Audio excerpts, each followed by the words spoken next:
Hi guys, അപ്പൊ ഇന്ന് നമ്മൾ നോക്കുന്നത് നിങ്ങളുടെ പേഴ്സന്റെ കറന്റ് സിറ്റുവേഷൻ ആണ്. അപ്പൊ നമുക്ക് കിട്ടിയിട്ടുള്ള കാർഡ്സ് 5 ഓഫ് വാൻഡ്സും പേജ് ഓഫ് കപ്സും ആണ്. ഇതിൽ നിന്ന് എനിക്ക് മനസ്സിലായിട്ടുള്ളത്, അല്ലെങ്കിൽ നിങ്ങളുടെ പേഴ്സന്റെ ഇമോഷൻ യൂണിവേഴ്സ് റിവീൽ ചെയ്യുന്നത്, ഇവർ സത്യത്തിൽ ഒരു ട്രാപ്ഡ് സിറ്റുവേഷനിലാണ്. ഈ ഒരു കറന്റ് ആയിട്ടുള്ള ഈ ഒരു സിറ്റുവേഷനിൽ നിന്ന് പുറത്തേക്ക് വരണം എന്ന് അവർക്ക് ആഗ്രഹമുണ്ട്. പക്ഷേ തന്റെ മെന്റലിയും നമുക്കിങ്ങനെ ഒത്തിരി റെസ്ട്രിക്ഷൻസ് വരും, ഇമോഷണലി നമുക്ക് ഒത്തിരി തടസ്സങ്ങളും ഒബ്സ്റ്റക്കിൾസ് ഒക്കെ വരുമ്പോൾ സത്യത്തിൽ അവർക്ക് വഴി, അതായത് പുറത്തേക്ക് ഇറങ്ങാനുള്ള വഴി അറിയാമെങ്കിലും അവർക്ക് അതിൽ നിന്ന് ഇറങ്ങാൻ സാധിക്കുന്നില്ല. അവരവിടെ കിടന്ന് സ്ട്രഗിൾ ചെയ്യുന്നുണ്ട്. അതായത് നിങ്ങൾ തന്നെ അവർക്ക് പറഞ്ഞു കൊടുത്തിട്ടുണ്ട്, ഇതാണ് വഴി, ഈ വഴിയിലൂടെ പോയാൽ നിങ്ങൾക്ക് പുറത്തിറങ്ങാൻ സാധിക്കുന്നു.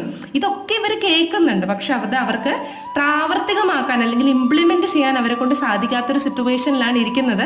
സോ ഈ ഒരു സിറ്റുവേഷനിൽ